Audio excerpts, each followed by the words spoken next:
Good morning, students. Myself Praveen from Gurukul Guru School. आज हम class 9 का जो फर्स्ट चैप्टर है मैटर इन आवर सराउंडिंग्स उसी में हम आगे बात करेंगे और हमारा आज का जो टॉपिक होगा वो दो टॉपिक्स हम क्लियर करेंगे।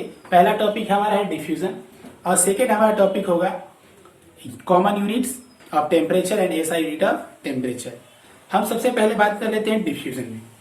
देखिए डिफ्यूजन जब एक सब्सटेंस किसी दूसरे सब्सटेंस में अगर पूरे तरीके से अगर मिल जाते हैं, पूरे कंप्लीटली कह सकते हैं कि एक सब्सटेंस किसी दूसरे सब्सटेंस में इस तरीके से मिल जाए कि मालूम ही नहीं होता है कि कौन सब्सटेंस कहाँ पे है और कौन सब्सटेंस कहाँ पे है, यानी बिल्कुल अगर इनविजिबल हो जाए, हमें कुछ समझ में नहीं आया कौन कहाँ पे चला गया, तो उस समय हम कह सकते हैं कि वो हमारा क्या हुआ, डिफ्यूजन हुआ। ओके, तो आप डिफ्यूजन का डेफिनेशन भी आप देख सकते हैं। क्या लिखा है कि the separating out and mixing of a substance with another substance due to the motion of its particle is called a diffusion।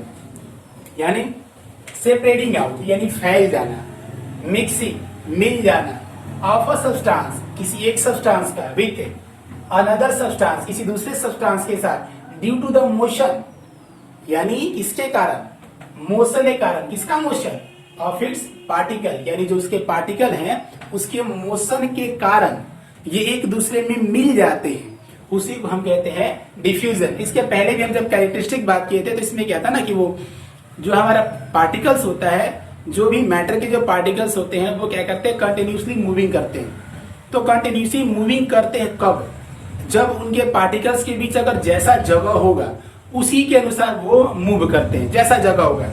यानी जगह अगर हमारे पास कम होगा तो मूवमेंट भी कम होगा, जितना ज्यादा अधिक होगा, अगर जगह अगर अधिक है, अगर the space between the particles अगर लार्ज होगा तो then the movement of it particles also large, यानी वो मूवमेंट में भी अगर अधिक होंगे, मूवमेंट जब अधिक होगा तो उसके बारे में आगे बात करते हैं। तो ये डिफ्यूजन जो है हमारा वो किस पे बेस्ड पे है, ड्यू टू द मोशन। यहाँ पे एक नोट में हम चीज लिखे हुए यहाँ पे कि diffusion is a property of matter.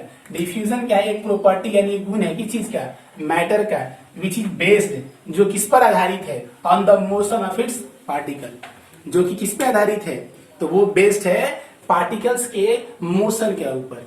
तो पार्टिकल्स के मोशन जैसे होंगे डिफ्यूजन उनका उसी तरीके से होगा। इसीलिए एक और नोट लिखा हुआ है क्या, diffusion is fastest in gas and slowest in solid. यानी डिफ्यूजन का जो रेट होता है वो गैसेस में बहुत ज्यादा होता है और सॉलिड में कम होता है।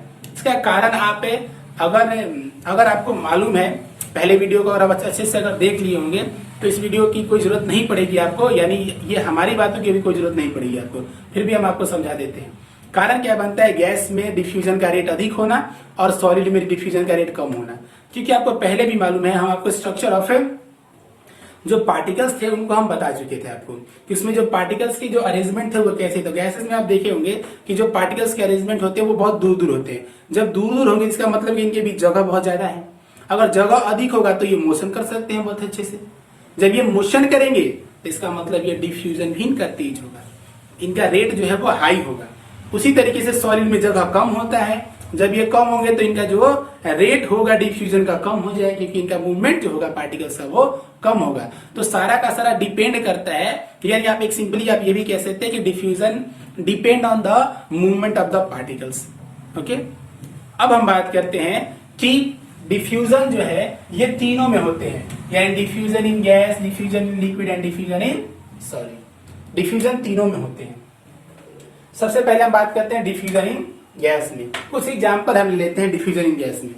आप सिंपली आप अभी अगर आप घर में अगर खाना बने, गरम गरम जब खाना बनता है, ठीक है, जिनके लिए हम बात करते हैं, अगर जो नॉन वेज होंगे उनके लिए चिकन का बात कर लेते हैं, जो वेज होंगे वो कोई मतलब पनीर की सब्जी अगर होगी, चीज की सब्जी जो है वो उसका बात कर लेते हैं हम। अब देखिए होता है क्या है कि जब ये गर्म होते हैं तो जैसे ही गर्म होते हैं तो हम किसी भी रूम में हो स्मेल जल्दी आ जाता है। ये क्या करते हैं, इसके जो गैसेस जो स्मेल होते हैं वो एयर के पार्टिकल्स के साथ क्या होते हैं, मिक्स हो जाते हैं, जिसकी वजह से ये डिफ्यूज हो गए और डिफ्यूज होके हवा के थ्रू हमारे नाकों के सेंसर के पास पहुंच जाते हैं और हमें पता हो जाता है कि क्या बन रहा है। परफ्यूम स्मेल देता है, ठीक है, परफ्यूम या कोई सड़ा हुआ चीज भी जो है वो आपको स्मेल देता है, तो वो डिफ्यूजन इन गैस है। डिफ्यूजन इन लिक्विड अगर बात करते हैं तो देखिए लिक्विड में तीनों जो है आपको डिफ्यूज हो जाते हैं, सॉलिड भी हो जाएगा, लिक्विड भी हो जाते हैं और गैस भी, इनका डिफ्यूजन लिक्विड में हो जाता है। सॉलिड का बात करते हैं तो मान लेते हैं कि चीनी लेते हैं, पानी में डाल देते हैं तो पानी लिक्विड हुआ, चीनी हमारा सॉलिड है, घुल जाता है। लिक्विड का बात करें तो कोई भी आप लिक्विड इस्तेमाल कर सकते हैं, इंक इस्तेमाल कर लीजिए, या अगर हम बात करें मिल्क का बात करें तो मिल्क भी एक लिक्विड है, उसको डाल देते हैं लिक्विड में, वो भी मिल जाता है। गैस का बात करते हैं तो जो हाइड्रोजन और ऑक्सीजन होता है ये पानी में मिले होते हैं, ठीक है, इसी का यूज करके जो एक्वेटिक एनिमल्स होते हैं वो सरवाइव कर पाते हैं। तो ये तीनों चीजें जो है वो लिक्विड में मिल सकती हैं। अब बात करते हैं डिफ्यूजन इन सॉलिड। तो बहुत लोगों का ये कहना होता है, कुछ ऐसा थिंक करते हैं ऐसा कि जो सॉलिड में डिफ्यूजन है वो नहीं हो पाता है, लेकिन ऐसा बात नहीं है। सॉलिड में डिफ्यूजन होता है लेकिन उनका रेट क्या होता है, बहुत कम होता है। कारण क्या बनता है रेट के कम होने का, कि चूंकि उनके पार्टिकल्स बहुत नजदीक होते हैं, मूवमेंट नहीं हो पाता है। जब मूवमेंट नहीं हो पाएगा तो डिफ्यूजन का रेट घट जाता है, या कहे तो सबसे कम हो जाता है। हाँ, डिफ्यूजन कब होगा, जब हम एक सॉलिड को दूसरे सॉलिड के साथ बांध के रखेंगे, तो may be as a possible after 1 year, after 2 year and after 10 years. ये टाइम का जो ड्यूरेशन है वो कोई पॉसिबल नहीं है कि कब उनका डिफ्यूजन एक दूसरे के साथ होगा, लेकिन होगा। अगर एक साल बाद देखते हैं तो कुछ, अगर सपोज करते हैं कि एल्युमिनियम और आयरन के जो टुकड़े हैं उनको बांध के रख देते हैं हम, एंड आफ्टर 1 ईयर से we can observe that the particles of iron और द पार्टिकल्स ऑफ एल्युमिनियम, ये क्या होते हैं, ये डिफ्यूज कर जाते हैं, एक दूसरे पे हमको दिखाई देने लगते हैं। या आप सिंपल सा बात कर सकते हैं, सपोज करते हैं कि अगर ये चीज लिखा हुआ है, जितनी सारी चीज लिखी हुई है, अगर इसको हम 10 दिन बाद अगर मिटाने की कोशिश करते हैं तो ये नहीं मिट पाता है, ये इरेज नहीं हो पाते। क्या होता है, क्योंकि इसके जो पार्टिकल्स हैं वो बोर्ड के पार्टिकल्स के साथ डिफ्यूज कर गए। तो सॉलिड में डिफ्यूजन होता है बट रेट कम होने की वजह से समझ में नहीं आता है। अब हम आगे बात करते हैं और नोट का बात कर लेते हैं। देखिए एक नोट क्या है आपके सामने, कि जब हम टेम्परेचर बढ़ाते हैं, जब हम अगर टेम्परेचर बढ़ाते हैं तो डिफ्यूजन का रेट भी बढ़ जाता है। अब इसका कारण क्या बनता है कि जैसे हम टेम्परेचर बढ़ाते हैं तो उनके पार्टिकल्स में एक एनर्जी आ जाती है जिसे हम काइनेटिक एनर्जी का नाम देते हैं। जब वो काइनेटिक एनर्जी गेन करते हैं तो उनके पार्टिकल्स क्या होता है, एनर्जी गेन करने की वजह से वो भागने लगते हैं, यानी उनका मूवमेंट बहुत तेज हो जाता है। तो जैसे ही मूवमेंट होगा इसका मतलब इनमें डिफ्यूजन का रेट बढ़ जाता है। ओके, अब हम नेक्स्ट टॉपिक के ऊपर बात करेंगे। क्या बात करेंगे, common unit of temperature and the SI unit of temperature. देखिए हम उसके ऊपर अब हम बात करने वाले हैं। चलिए अब हम बात करते हैं, हमारा जो अगला टॉपिक है उसमें बात की थी common unit of temperature and SI unit of temperature. देखिए टेम्परेचर कहने का मतलब होता है कि हम किसी चीज को मापते हैं कि वो कितना ज्यादा गर्म है या कितना ज्यादा ठंडा है। तो ये हमारे लिए जरूरी है, क्योंकि हम जब भी केमिस्ट्री में अगर पढ़ते हैं या कोई भी अगर ऑब्जर्वेशन अगर करते हैं या कोई अगर लेबोरेटरी में कोई भी चीज अगर करते हैं, अगर देखिए लैब में कोई भी काम करते हैं तो उसके लिए जरूरी बनता है उसका टेम्परेचर हमको रिकॉर्ड करना। तो देखिए टेम्परेचर के लिए हम, पहले आप पढ़े होंगे कि टेम्परेचर में आप डिग्री सेल्सियस और फारेनहाइट पढ़े होंगे। हम बात करेंगे कि इसमें टेम्परेचर का कॉमन यूनिट और एसआई यूनिट क्या है।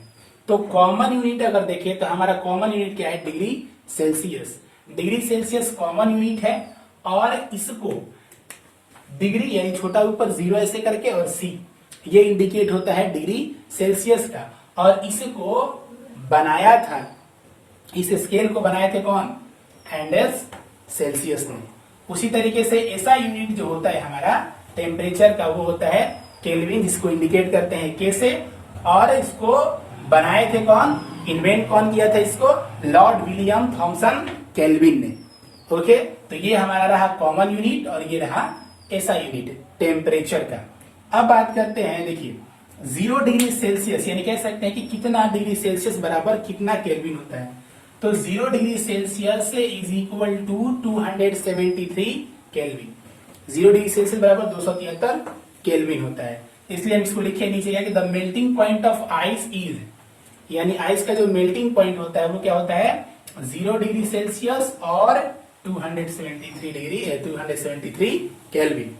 ओके, उसी तरीके से अगर बॉइलिंग पॉइंट का बात किया जाए तो जब डिग्री सेल्सियस में हम 273 जोड़ देते हैं, यानी when we add 273 to degree Celsius then we find in the Kelvin scale.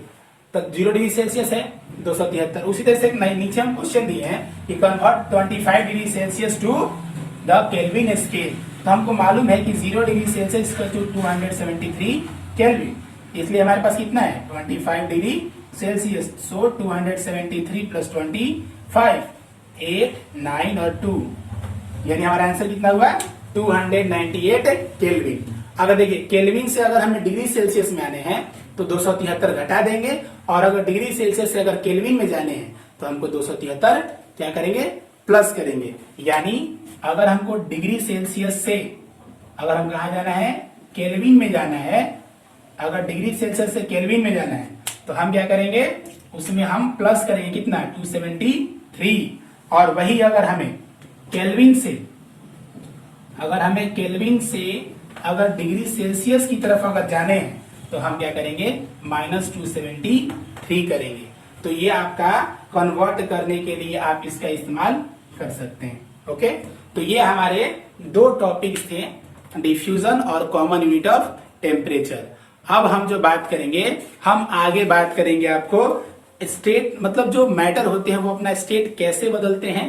देखिए कौन कौन तरीके हैं, किस तरीके से जो है वो बदलते हैं।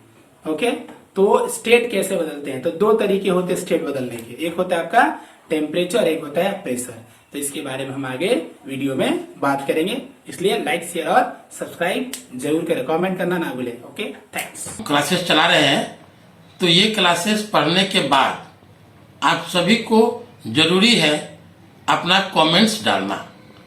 आपको अपना सब्जेक्ट पढ़ के और इसके बाद कमेंट्स में अवश्य लिखिए आइदर यू हैव अंडरस्टैंड और नॉट। इफ एनी क्वेरी उसमें आप मेंशन कीजिए, और अदरवाइज उसमें लिखिए I understood, I have done my homework. और जो भी होमवर्क दिया जाता है उसको पक्का पूरा कीजिए।